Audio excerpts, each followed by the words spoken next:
آپ پروٹیسٹ کر رہے ہیں پی ٹی آئی چیئرمین پہ قاتلانہ حملہ ہوا، اس کے خلاف پوری پاکستانی قوم بھی سراپا احتجاج ہے، پی ٹی آئی کارکنان بھی سراپا احتجاج، اس بارے آپ کیا کہنا چاہیں گے؟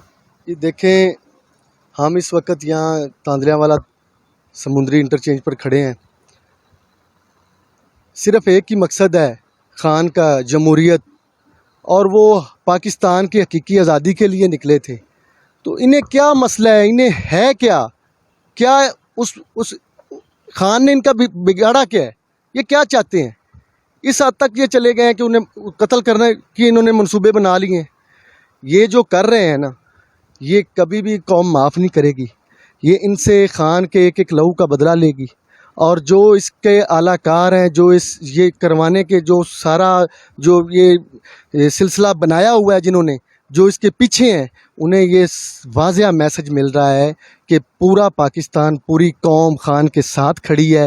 اور انشاءاللہ ہم تب تک یہ کرتے رہیں گے جب تک یہ خان کی بات نہیں مان لیتے. اور وہ کوئی غلط بات نہیں کہہ رہے، وہ صرف اور صرف اس عوام کے لیے حقیقی آزادی کی بات کر رہے ہیں. ہم کھڑے ہیں یہاں حقیقی آزادی کے لیے. ہم خان کے ایک ایک لہو کا بدلہ لیں گے، ایک ایک خون کے قطرے کا بدلہ لیں گے انشاءاللہ.